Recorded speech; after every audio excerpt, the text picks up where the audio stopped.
in this chapter, amo tayo kay kanta, dito hinamo yung kantang By the Rivers of Babylon na laging pinapatugtog. This time kat is which a time na the people of God, the Israelites, was exiled, captives.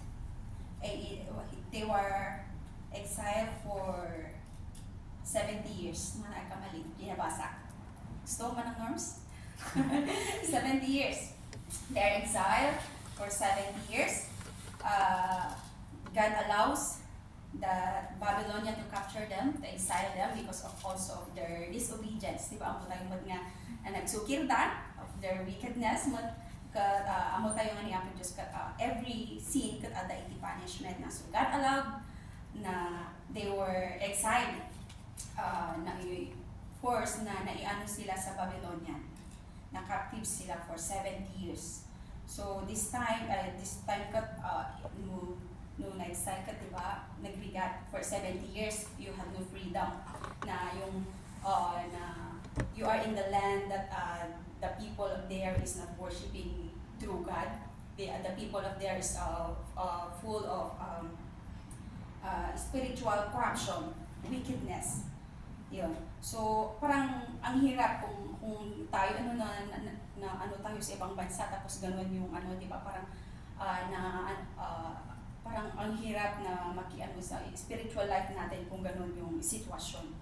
Sabi na, by the rivers of Babylon we sat and wept when we remembered Zion. So, Babylonian, that time King Nebuchadnezzar, that's destroyed Jerusalem. Lahat ng mga bahay, mga importanteng mga gusali, even the temple, that talaga winasak nila. There on the poplars we hung our hearts, for our captors asked us for songs. Our tormentors demanded songs of joy. They said, sing us one of the songs of Zion. So parang when the Babylonian people saw this, na andun yung mga Israelites na gusto nila, sige nga, kantahan nyo nga din kami ng mga kinakanta nyo dyan sa Zion. So parang gusto nilang kumanta sila just to entertain them. No? Yun yung parang binubuli nila yung mga Israelites na sige nga, kantahan nyo nga kami ng mga kinakanta nyo sa Zion, sa Jerusalem, ganyan. And then the verse 4, how can we sing the song of the Lord while in the foreign land? So parang kung i-represent ka, how can we sing the songs of the Lord while we are in suffering? Siyempre, nagsasuffer sila. For 7 years that they were exiled, they lost so much, yung loved ones, their homes, their land, wala silang mga freedom, hindi sila makapag-worship na talaga. Siyempre, nagsasuffer sila doon that time dahil siyempre, kung ano yung kumbaga law doon in that country, yun na susundin nila kahit labag pa sa kalooban nila. So, alipin sila doon na sila. And so, parang ang hirap kung minsan na parang kung sa buhay natin is if we are in suffering, if we are in tough times, but di ba, naranasan ba natin yung as in na we are in deep sorrow, in deep pain, na parang ang hirap natin itaas yung mga kamay na praise the Lord. Ang hirap natin itaas na dahil it's because we are in pain. Yung puso natin is talagang down na down. But makita natin dito na they didn't forget. They can't sing a song for the Lord, but they didn't forget the Lord. Na at doon yung sabi dito sa kay I forget you, Jerusalem, may my right hand forget its skill. May my tongue cling to the roof of my mouth. If I do not remember you, if I do not consider Jerusalem my highest joy.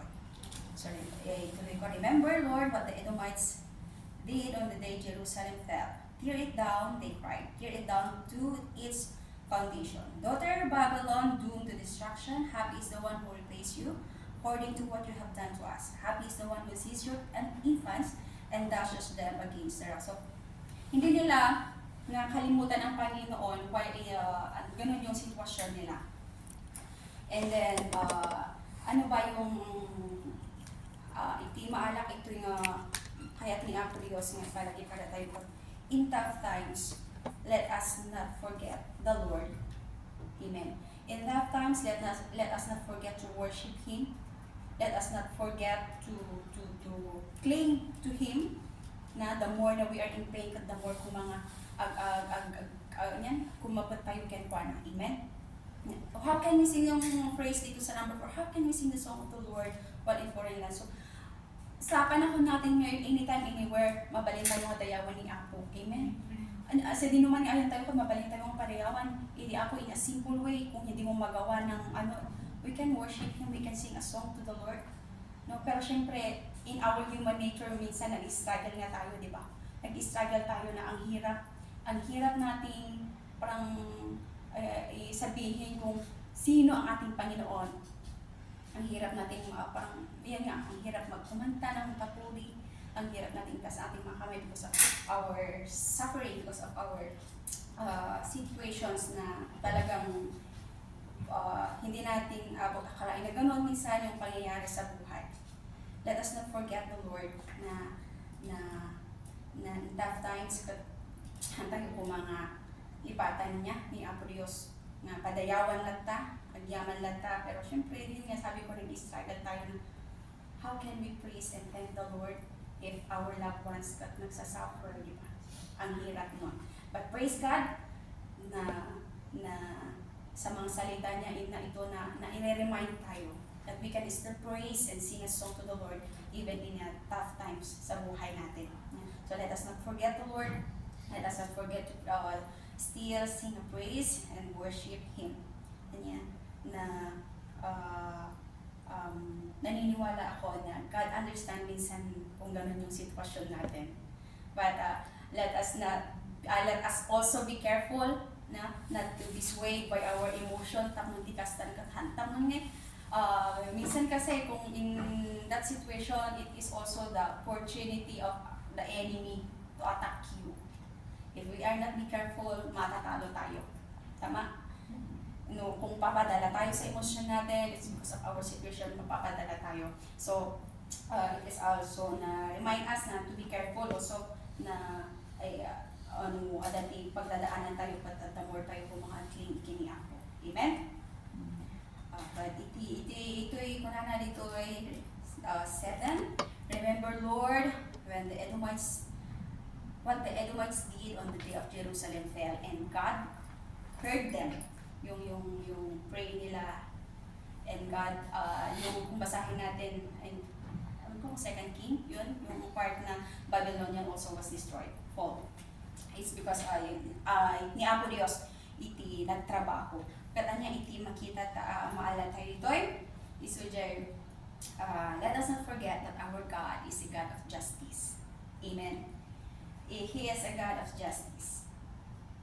Israelites prayed and cried to the Lord that ganun pala no kapag if we are in situation lalo na kung yung suffering natin, yung pain natin is caused by someone, caused by di para tayo mga tao nagiging honest tayo ngayon, kiniapo, nagkararag tayo, may ibaga tayo ngayon, masasabi natin yung grief and anger natin, nagiging honest tayo na express natin kung ano yung nararamdaman talaga natin sa ating Panginoon.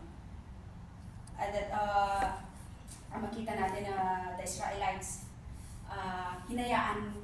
they prayed, and hinayaan nila na ang Panginoon ang nag-handle na doon.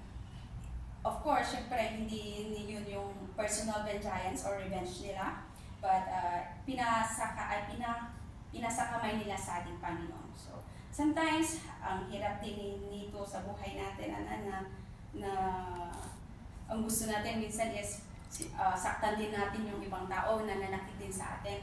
Yung simple lang na-chinismis ka ng kaibigan mo, masakit na sa'yo. Minsan, parang gusto mo ding anuhin yun siya, di ba? Nasumbatan, gusto mo ding anuhin. It's because of our human nature also, hindi natin maiwasan minsan yan na makakaramdam din tayo ng galit. But, yun nga, nagpapasalamat tayo sa Panginoon dahil sa mga salita niya na pinaparemind tayo na yun, sabi niya sa Romans 12 na huwag natin suklian ang masama ng masama. Amen? Huwag tayong magpa-overcome sa masama. Amen? Kundi palitan natin ng kabutihan. So, let us all be careful also na i-remind tayo na God is a God of justice, na kung someone nga so tinag-cause iti pain tayo, di ba? example na lang sa mga victims of yung mga na-rape. No? Parang ang hirap nun, di ba?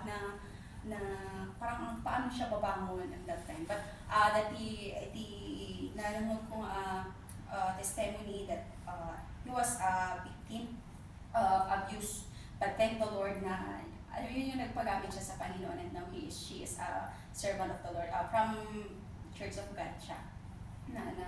Minsan narinig ko yung testimony niya na she was, yung naka-experience siya ng brutality, na abuse siya. Yun nga, if we are, i-allow natin ang Panginoon ang mag-handle, and then sabi ng Panginoon, vengeance is mine. Amen? Huwag natin sanang i-allow na sa kamay natin na tayo pa yung magkasala is because of yung gusto natin gumanti, yung gusto natin saktan yung mga taong sumakit sa atin. Amen? So, yun. So, dun sasabi niya dun sa Romans 12 na basahin ko dito. Do not repay anyone evil for evil. Be careful to do what is right in the eyes of everyone. Sabi niya din sa 19, do not take revenge, my dear friends, but leave a room for God's wrath. For it is written, it is mine to avenge. I will repay. Amen? So, ito kahit po nga may share, antay mo malipipatan na niya in times of suffering. Let us remember na God is faithful. Let us remember that God is our refuge and deliverer. He is our faithful God, our unchanging God, and unlimited God. Amen? He is a God of justice na kayang-kaya tayo ipaglaban. Saktan man tayo, yes. Pero the more na we are in pain, the more na cling tayo ni Apo Diyos na mag-handle iti amin. Muna iti amin nga mapaspasamak, but He knows everything, kung ano yung nararapat at kung ano yung mabuti para sa atin. Amen. He is God of justice, and we can look to Him.